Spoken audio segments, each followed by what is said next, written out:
नमस्कार. सिटी न्यूजच्या मराठी बातमीपत्रात प्रेक्षकांचं मनपूर्वक स्वागत. बातमीपत्राची सुरुवात करूया सुविचार मालेने.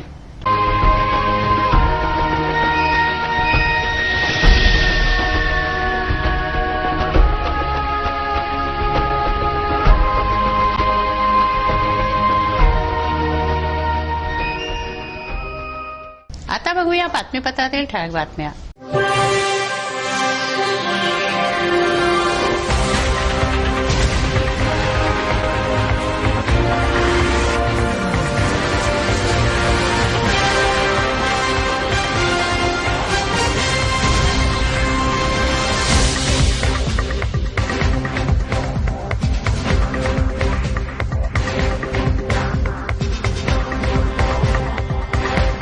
बातमीपत्रात वेळ झाली एका विश्रांतीची. विश्रांतीनंतर पुन्हा भेटू.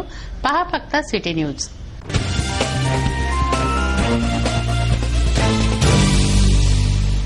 विसाव्या अंती पुन्हा प्लस स्वागत आहे. चला बघूया बातम्या विस्तारित स्वरूपात.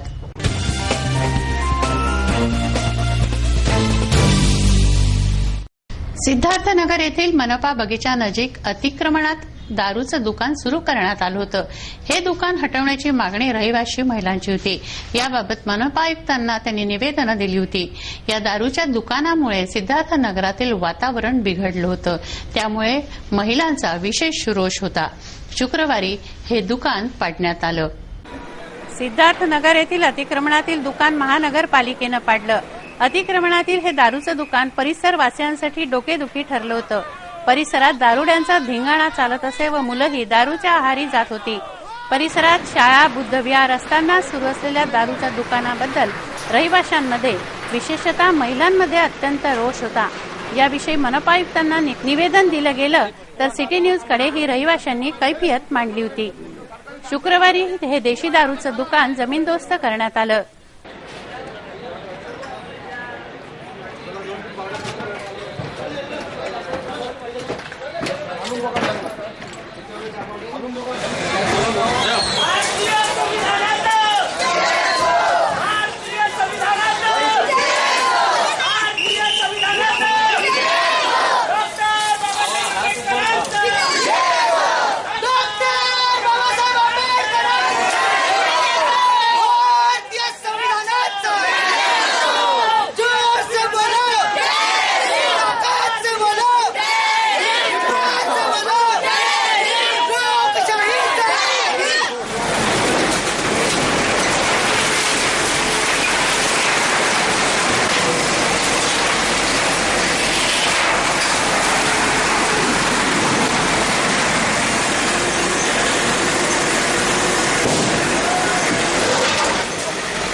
या कारवाईमुळे रहिवाशांना हर्षवायू होण्याचाच शिल्लक राहिलं होतं. असा जल्लोष सिद्धार्थनगरात करण्यात आला. लढाई यशस्वी झाल्याचा आनंद नागरिकांमध्ये होता. आम्ही हे याच्यासाठी खूप झटलो. 4 महिन्यापासून हेच आमचं काम होतं. पण आम्ही सगळ्या लोकांना सांगितलं हे तोडणार आहे. पण लोक आम्हाला असे काही बोलत होते, हे तुम्ही तोडून दाखवा, मी मिशीवर ताव देतो, कोणी म्हणे हात तोडून टाकतो. पण आम्ही असे काही संघटना तयार केली, सर्व देशीवाल्याची एकदम त्याचे दात सगळे पळून टाकले.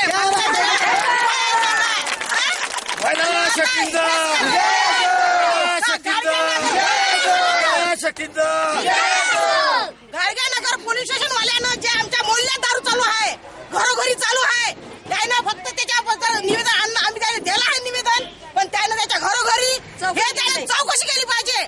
नाहीतर आमच्या महिला अगोदर इतकं उद्ध्वस्त झाल्या, याच्यानंतर झाल्या नाही पाहिजे. मोहल्ल्यात आमच्या दारू आहे. सकाळी 5 वाजतापासून उठून माझा पोरगा मोठा दारू प्यायला जातो.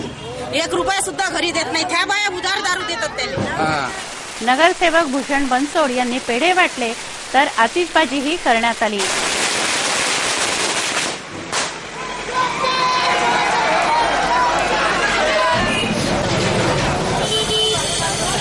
चोख पोलीस बंदोबस्तात ही कारवाई करण्यात आली. महापालिकेच्या अतिक्रमण विभागाचे प्रमुख गणेश कुत्तरमारे, सवई बोरकर, सहाय्यक आयुक्त नरेंद्र बोरकर यांनी ही कारवाई करवली. बिहारचं गव्हर्नमेंट यांचे मुख्यमंत्री नितीश कुमार यांनी कालच 6 दिवस येऊन सत्तेवर झाली, पण 6 दिवसांमध्ये बिहारमध्ये त्यांनी दारूबंदी कार्यक्रम राबवला आणि संपूर्ण बिहारमध्ये घोषणा झाली की 1 एप्रिल 2016 पासून तिथं दारू मुक्त होणार आहे. त्याच्या दुप्पट दारू पिणारे महाराष्ट्रामध्ये लोक आहे. मग महाराष्ट्राच्या मुख्यमंत्र्यांना आमचा असा प्रश्न आहे, माननीय फडणवीस यांना प्रश्न आहे की जर बिहारच्या दुप्पट दारू पिणारे आमच्या महाराष्ट्रात असेल तर महाराष्ट्रात सुद्धा दारूबंदी असली पाहिजे, कारण की दारू पिणारा माणूस हा गरीब वर्गातला आहे. एवढा आनंद होत आहे असं वाटते का आता माझ्या आंतरिक मनाला शांती मिळाली. कारण हे कार्यच तसं होतं. दारूवाल्यांची जर कंप्लेंट केली आपण तर ते आमच्या घरावर तलवारा घेऊन येतात आणि आम्हाला मारण्याची धमकी देतात. त्यांच्याकडे पैसा आहे, व्याजानं सुद्धा पैसा देऊन 2000 घेतले तर 5000 रुपये ते स्वतः गरीबाकडून वसूल करून घेतात. म्हणजे दारूवाल्याजवळ पैसा आहे, व्याजाने देतात आणि गरीब गरजू लोकांना मारतात सुद्धा. तर हे व्हायला नको. पोलीस स्टेशनने याची दखल घेतली पाहिजे. त्यांच्याचकडे दारू, त्यांच्याचकडे पैसा आणि तेच 10 वर्षाच्या पोरांना बैकून राहिले. हे असं कसं? शिक्षणाकडे जाणारा पोरगा एक दारूवाल्याच्या घराकडे जातो, याचा निर्णय गाडगेनगर पोलीस स्टेशनने घ्यायला पाहिजे. आजचं जे हे आम्ही काम केलं, गुडेवार जे आहेत आयुक्त, त्यांनी आम्हाला खूप ताकद दिली, त्यांनी आम्हाला हिंमत दिली आणि अनिल भाऊ वरगट यांनी आम्हाला अति सुंदर मार्गदर्शन केलं आणि ते सुद्धा आमच्या पाठीशी उभे होते आणि ते पाठीशी उभे होते म्हणूनच आज हे देशी दारूचं दुकान हटवलं. न्यू हनुमान नगर येथे राहणाऱ्या 65 वर्षीय पंजाबराव गणाजी तायडे हे पाहुण्यांना सोडायला शेगाव नाका येथे गेले असता त्यांना एका दुचाकीने जबर धडक दिली. या धडकेत वृद्ध जखमी झाले आहेत. त्यांच्यावर इरविनमध्ये उपचार सुरू आहेत.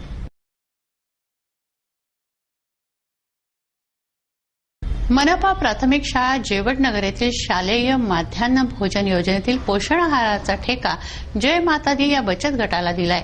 या बचत गटाचा 36,000चा चेक निघाला होता. तो देण्यासाठी शाळेच्या मुख्याध्यापिका वीणा लवाळे यांनी 7,000 रुपयांची लाच मागितली. याबाबत गटाने तक्रार केली असता लाचलुचपत प्रतिबंधक विभागाने सापळा रचला व मुख्याध्यापिका वीणा लवाळे यांना रंगेहात पकडलं. वेणी गणेशपूरला संत्रा आणण्यासाठी जाणारी गाडी उलटली. बेलोरा टर्निंगवर हा अपघात झाला. या अपघातात 7 मजूर जखमी झाले आहेत. शुक्रवारी सकाळी MH30A 3301 क्रमांकाची गाडी वेणी गणेशपूरला संत्रा घेण्यासाठी जात असताना ती उलटली. बेलोरा टर्निंगवर हा अपघात झाला. या गाडीत 7 मजूर होते. ते या अपघातात जखमी झाले आहेत. सुदैवाने जीवितहानी टळली.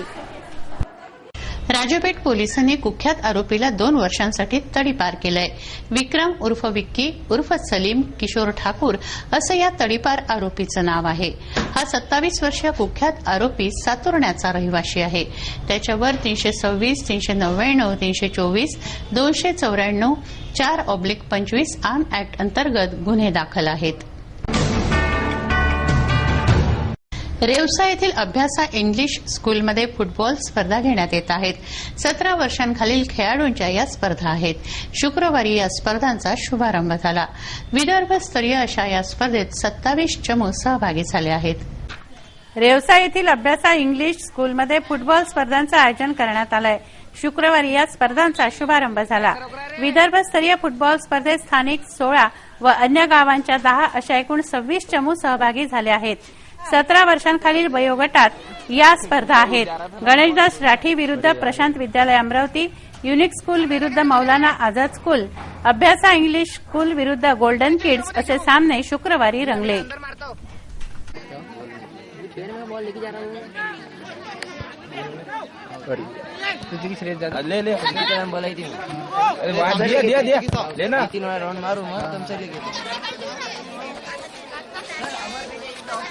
Next match is between Abhyasa English School and Golden.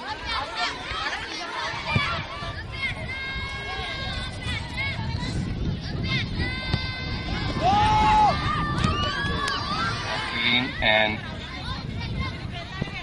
fluorescent green and Golden Kids School dress code is black and yellow. Abhyasa School. Oh my God, oh my God, the kick is great and try. उड्डाणपुलाखाली दुचाकी, चारचाकी उभ्या केलेल्या असतात. या 4 चाकींच्या मधील दुचाकी वाहतूक शाखा जप्त करते. अनेकदा बाहेर गावाहून, ग्रामीणमधून शेतकरी एखादा छोटा व्यावसायिक खरेदीसाठी येतो. त्याची गाडी जप्त होते. तो शेतकरी 100 रुपयांचं पेट्रोल टाकेल की वाहतूक पोलिसांना देईल. उड्डाणपुलाखाली वाहनं उभी केलेली असतात. 4 चाकी, दुचाकी येथे उभ्या असतात. नेमकी 4 चाकींच्या मध्ये उभी केलेली दुचाकी वाहतूक शाखा जप्त करते. ती जागा जर पार्किंगचीच आहे तर तिथे दोन्ही वाहनं उभी राहिलेली चालायला पाहिजेत. नाही तर कारलाही जॅमर लागायला पाहिजे. ती जागा जर फक्त कार पार्किंगसाठीच आहे तर तसा फलक तेथे असायला पाहिजे. खेड्यापाड्यातून नागरिक अमरावतीत येतात, शेतकरीही येतात. आपली दुचाकी उभी करून मार्केटमध्ये जातात. इकडे वाहतूक पोलीस दुचाकी जप्त करून नेतात. याबाबत सिटी न्यूज प्रतिनिधींनी वाहतूक शाखा प्रमुख अराज यांना विचारलं असता तेथे फलक लावणं महापालिकेच्या अखत्यारीत असल्याचं त्यांनी सांगितलं. नियमानुसार आम्हाला कारवाई करणं भाग आहे असं पीआय अराज म्हणाल्या. नाही, महानगरपालिकेकडनं ते नोटिफिकेशन काढलेलं आहे आणि वाहतूक विभागाकडनं त्यांना तशी माहिती देण्यात आली होती की पुलाखाली काही 4 व्हीलर, काही 2 व्हीलर आणि काही ऑटो करता जागा असावी.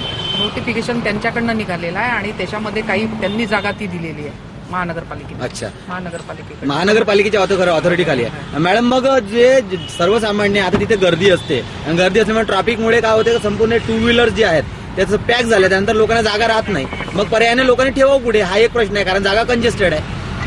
नाही, त्यासाठी आपण साईडला दोन्ही रोडनी साईडनी आपण रोडच्या खाली 2 व्हीलर पार्किंग करू शकतो. सिंगल लाईन मध्ये आता जर जाऊन पाहिले मॅडम तर संपूर्ण 4 व्हीलर्स लागलेल्या आहेत. जागा थोडीशी पण नाही आहे तिथे आणि 2 व्हीलर 4 व्हीलरच्या बाजूने ठेवल्या गेलेली आहे. मग अशा वेळेस अतिक्रमणवाले आपले आरडी वाले येऊन ते संपूर्ण ते उचलून घेऊन जातात. मग ते बरोबर नाही ना मॅडम. कसं आहे, सर्वसामान्य जी जनता आहे जी मार्केटमध्ये येते त्यांच्यावर तो अन्याय होतो ना. नाही, त्या ठिकाणी 2 व्हीलर पार्किंग नसेल तर त्यांनी 2 व्हीलर मध्ये ठेवू नये. 2 व्हीलरचं पार्किंग ज्या ठिकाणी आहे त्या ठिकाणीच 2 व्हीलर ठेवावं. ज्या ठिकाणी 4 व्हीलर आहे तिथे 4 व्हीलर, काही ठिकाणी बोर्डच लागलेले नाहीये त्याच्यात. आम्ही तसं महानगरपालिकेला सांगितलेलं आहे, पत्रही दिलेलं आहे की प्रत्येक ठिकाणी बोर्ड असायला पाहिजे. की महानगरपालिकेशी पण संपर्क साधून तसं पत्रव्यवहार पण केलेला आहे, पण पुन्हा संपर्क साधून काही 2 व्हीलरचं जे पार्किंग आहे ते वाढवू. 2 व्हीलरचं पार्किंग, 4 व्हीलरचं कमी करू पार्किंग, कारण 2 व्हीलरचे जास्त येतात आणि 4 व्हीलरला आहेत पण कमी आहे. महापालिकेनं बोर्ड लावले नाही त्याचा भुर्दंड नागरिकांना सोसावा लागतो. त्यापेक्षा 2 विभागांनी जर समन्वय साधला तर नागरिकांची विनाकारण कोंडी होणार नाही. कामासाठी येणाऱ्या गावकऱ्याने गाडीत 100 रुपयांचं पेट्रोल टाकायचं की वाहतूक पोलिसांना द्यायचे. बातमीपत्रात घेऊया काही क्षणाचा विसावा. विसाव्यानंतर पुन्हा भेटू. पहा फक्त सिटी न्यूज.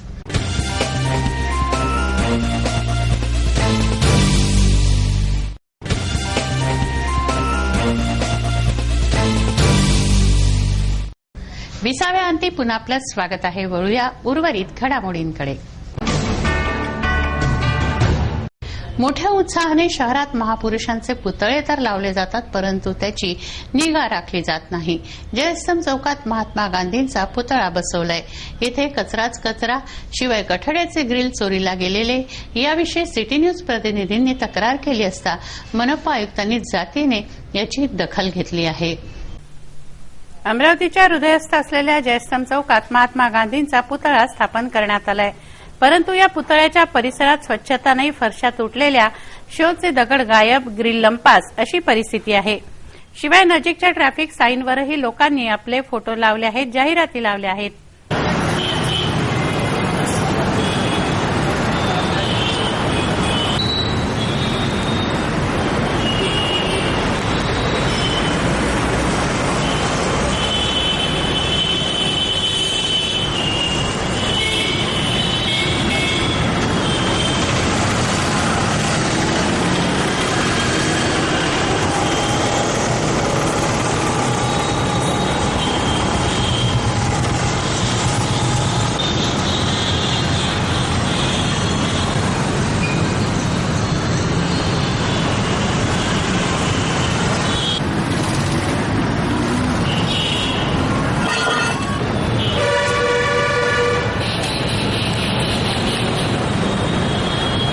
सिटी न्यूज प्रतिनिधी अशोकभाई जोशी यांनी मनपा आयुक्तांना याविषयी अवगत केलं असता मनपा आयुक्त गुडेवार जातीने हजर झाले व त्यांनी पाहणी केली.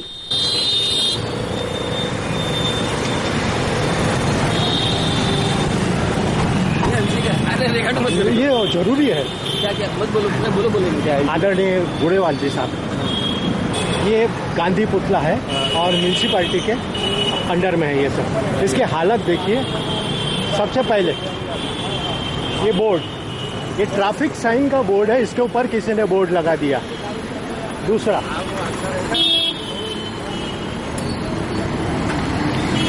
ये कचरा देखिए. गांधी पुतला सफाई के लिए बोला जाता हमेशा, और कचरा देखिए कैसा डालते. और ये जो रेलिंग लगाई है, ये सारी रेलिंग अब बिल्कुल अद्धर है. देखिए ऐसा थूक से लगा है जिसको अपन ऐसा बोलते हैं. और इसका ध्यान आकर्षण मैं महापौर को और इनको सबको करवा चुका हूँ, फिर भी किसी ने अभी तक ख्याल नहीं किया. हालत देखिए, दरवाजे वगैरह सब चोरी जा रहे हैं. गांधी जी को सफाई पसंद थी. तातडीने येथे सुधारणा व उपाय करण्याचं आश्वासन दिलं. और क्या कहना चाहेंगे आप इस विषय में? Take care. Thank you sir, thank you. 20 August 1971 साली तत्कालीन मुख्यमंत्री वसंतराव नाईक, नगराध्यक्ष वाटोडकर, उपाध्यक्ष देवराज बोथरा यांच्या हस्ते या पुतळ्याची स्थापना झाली आहे. पूर्णाकृती पुतळ्याचं अनावरण झालंय. थोर पुरुषांच्या पुतळ्यांची उपेक्षा होऊ नये हाच सिटी न्यूजचा उद्देश आहे. भाजी बाजार येथील लक्ष्मीनारायण मंदिरात कार्तिकोत्सव साजरा झालाय. शुक्रवारी येथे प्रक्षाळ पूजा करण्यात आली. देवाला लोणी साखर लावून त्यांचा श्रमपरिहार करण्यात आला. श्री लक्ष्मीनारायणाच्या मंदिरात प्रक्षाळ पूजा करण्यात आली. देवांच्या श्रमांचं प्रक्षालन करण्यासाठी त्यांचं शीण घालवण्यासाठीचा हा उपचार. देवाला लोणी साखर लावून त्यांना गरम पाण्याने स्नान घालण्यात येतं. 4 महिने विश्राम घेत असलेल्या देवांना ताजतवानं करण्यासाठी हा उपचार असतो. श्री नारायणाच्या मूर्तीला बंगळीवर झुलवून लोणी साखर लावण्यात आलं. श्री नारायणाच्या ऐश्वर्याचं हे प्रतीक आहे. कुबेर ज्याचा भांडारी असे हे नारायण. त्यांचा हा सोहळा भाविकांच्या अपार श्रद्धेचा विषय आहे. जयस्तंभ चौकातील महात्मा गांधींच्या पुतळ्याच्या परिसराविषयीच्या अनास्थेबद्दल सिटी न्यूजने वृत्त प्रसारित केलं. याविषयी मनपा आयुक्तांनी स्वतः येऊन पाहणी केली व पुतळ्याच्या परिसरातील फलक, अतिक्रमण, अस्वच्छता यांचं उच्चाटन केलं. ताबडतोब ही कारवाई झाली.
एक नजर बातमीपत्रातील अन्य महत्वाच्या घटनांवर.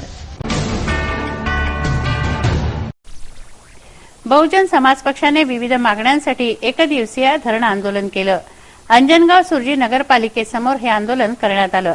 डॉक्टर बाबासाहेब आंबेडकरांचा पूर्णाकृती पुतळा जुन्या बस स्टँड परिसरात उभारावा, रमई आवास योजनेतील भ्रष्ट अधिकाऱ्यांवर कारवाई व्हावी, तातडीने धनादेश मिळावे, अनुसूचित जातीकरता असलेल्या शौचालय व नळ जोडणीचा मंजूर निधी तातडीने मिळावा, योजनेची अंमलबजावणी न करणाऱ्या अधिकारी कर्मचाऱ्यांवर कारवाई व्हावी आदी विविध मागण्यांसाठी हे आंदोलन करण्यात आलं. बसपाचे जिल्हा महासचिव व नगरसेवक विनीत डोंगरदिवे यांच्या नेतृत्वात हे आंदोलन नगराध्यक्ष व मुख्य अधिकाऱ्यांच्या कार्यालयासमोर करण्यात आलं. अंजनगाव नगरपालिकेने गेल्या 2 वर्षापासून दलितांच्या संदर्भातील विविध निधी, विविध योजना यांची सातत्याने गडचिपी केलेली आहे. या विविध मागण्यांच्या संदर्भात विशेष तत्वाने घरकुल, दलित वस्ती विकास निधी, शौचालय योजना, नळगोळी योजना याच्या अंमलबजावणीमध्ये जे कमालीचे दुर्लक्ष येथील स्थानिक शासन आणि प्रशासनाने केलेले आहे, त्या विरोधात आज आम्ही या ठिकाणी भव्य धरणे आंदोलन बहुजन समाज पार्टीच्या वतीने ठेवण्यात आलेले होते. या आमच्या आंदोलनाला प्रशासनाने सकारात्मक प्रतिसाद देऊन 3 दिवसाच्या अवधीमध्ये यातील बहुतांश मुद्दे सोडवण्याची लेखी स्वरूपात हमी आम्हाला दिलेली आहे. त्यामुळे आम्ही हे आंदोलन काही काळापुरतं स्थगित केलेलं आहे. जर आंदोलनाची लिखित स्वरूपात म्हटल्याप्रमाणे पूर्तता न झाली, येणाऱ्या काळामध्ये नगर परिषदच्या विरोधात तीव्र जनआंदोलन छेडून आम्ही हा लढा तीव्र करणार आहोत, असे या ठिकाणी बहुजन समाज पार्टी दर्यापूर विधानसभा आणि समस्त पदाधिकारी कार्यकर्ता यांच्या वतीने मी घोषित करीत आहे. 7व्या वेतन आयोगाच्या मागणीसाठी ऑल इंडिया ग्रामीण डाकसेवक युनियननं 1 दिवसीय उपोषण केलं. सरकारने NFPE व FNPE द्वारा 7व्या वेतन आयोगात ग्रामीण डाकसेवकांना समाविष्ट करण्याची मागणी फेटाळली. तसंच न्यायाधीशाच्या अध्यक्षतेखाली वेतन समिती बनवण्याचा निर्णयही फेटाळला. याचा निषेध म्हणून हे आंदोलन करण्यात आलं. आमचा जो केंद्रीय शाखा, आमची जी ऑल इंडिया ग्रामीण डाकसेवक जी संघटना आहे, केंद्रीय शाखेच्या आदेशानुसार आम्ही हा 1 दिवसाचा लाक्षणिक उपोषणाचा कार्यक्रम या ठिकाणी केलेला आहे. त्याच्यानंतर 4 तारखेला सर्कल ऑफिस मुंबईला आणि 10 तारखेला डाक भवन दिल्लीला हा उपोषणाचा कार्यक्रम राहणार आहे. तर हा उपोषणाचा कार्यक्रम कशा करता दिलेला आहे? तसं 7वं वेतन आयोग सर्व केंद्रीय कर्मचाऱ्यांसाठी आहे, परंतु आम्हाला त्याच्यामध्ये समाविष्ट न केल्यामुळं आम्ही यापूर्वीसुद्धा 11 दिवसाचा संप केला. तेव्हा आम्हाला असं आश्वासन देण्यात आलं होतं की तुमच्याकरता एक वेगळी कमिटी आणि न्यायाधीशाच्या रिटायर्ड न्यायाधीशाच्या अंडरमधली कमिटी हे आम्हाला देण्याबद्दल त्यांनी आश्वासन कोणी दिलं होतं? कोणी दिलं होतं आश्वासन? आमचे संचार मंत्री Dak Bhavan director general of new Delhi यांनी असं आश्वासन दिलं होतं. लेबर कमिशनर सुद्धा होते आणि तर तुम्हाला एक ज्युडिशियल कमिटी देण्यात येईल. नंतर त्यांच्या हालचाली अशा सुरू झाल्या का आम्हाला ऑफिशियल कमिटी म्हणजे एखाद्या रिटायर्ड अधिकाऱ्याच्या अंडरमध्ये असलेली कमिटी आम्हाला ते देत आहेत आमचं वेतन पुनर्निर्धारण निश्चित करण्याकरता. परंतु आमची मागणी आहे का आम्हाला एका रिटायर्ड न्यायाधीशाच्या अंडरमधली कमिटी द्या, जेणेकरून आमच्या ग्रामीण डाकसेवकांसोबत योग्य रीतीने जस्टिस झालं पाहिजे. त्याकरता एक जस्टिसच निर्णय देऊ शकतो अशी एक आमची भावना आहे. अधिकारी आमचं काही भलं करणार नाही म्हणून आम्हाला एक जस्टिसच्या अंडरमधली कमिटी आहे आणि त्यांनी जी ऑफिशियल कमिटी दिली त्याच्या विरोधात हे आमचं लाक्षणिक उपोषण आहे. आणि यानंतर आम्ही संपाची नोटीस देऊ, बेमुदत संपाची नोटीस दिल्यानंतर केंद्रीय शाखा ते सेंट्रल हेडक्वार्टर जेव्हा आदेश देईल न्यू दिल्लीवरून तेव्हा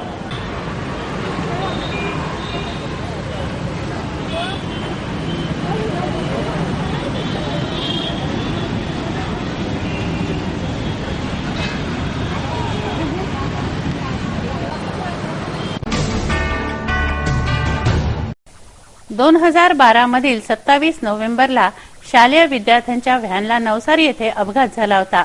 या घटनेला 3 वर्ष झाले आहेत. या अपघातात चिमुकल्या विद्यार्थ्यांचा करुण अंत झाला. चूक कोणाची व आयुष्यभरासाठी वेदना कोणाला, अशी ही घटना होती. टाटा बाय बाय करून घरातून बाहेर पडलेल्या आपल्या चिमुकल्यांना त्यांचे आई बाबा कायमचे मुकले. या घटनेपासून परिवहन विभागाने काय धडा घेतलाय व पालकांनीही, असे दोन्ही बाजूंनी प्रश्न आहेत. आजही व्हॅनमधून मोठ्या संख्येनं शालेय विद्यार्थ्यांची वाहतूक होताना दिसते. आई वडील मोठ्या विश्वासाने आपली मुलं ऑटो, व्हॅन व रिक्षा चालकांच्या हाती सोपवतात. हा विश्वास कितपत सार्थक आहे, असा प्रश्न हा अपघात पाहता मनात येतो. परिवहन विभागाने अशा घटना घडू नयेत यासाठी कोणते ठोस उपाय केले आहेत? या प्रश्नांची उत्तरं आजही अनुत्तरितच आहेत. अपघात झालेल्या व्हॅन चालकाविरोधात आजही कोर्टात केस सुरूच आहे. मृत विद्यार्थ्यांच्या आईवडिलांना शासनाने काही नुकसान भरपाई दिली आहे, परंतु पोटचा गोळा कायमचा अंतरल्याचं नुकसान कधीही भरून न निघणारं आहे. पैशांनी तर नाहीच नाही. सिटी न्यूज चॅनेल परिवाराच्या वतीनं या विद्यार्थ्यांना विनम्र श्रद्धांजली.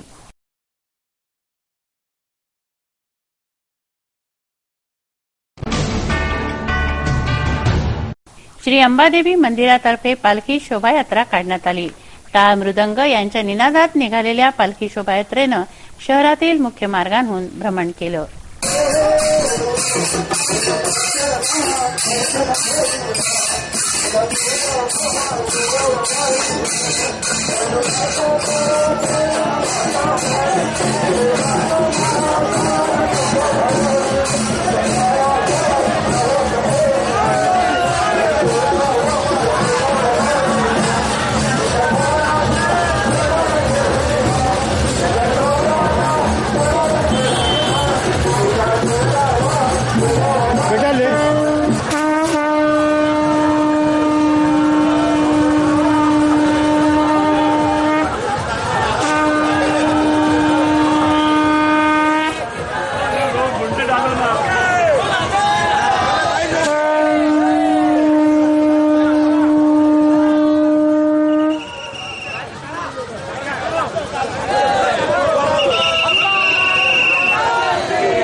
हे बातमीपत्र एवढ्यावरच थांबवूया. पुन्हा एकदा आजच्या ठळक बातम्या.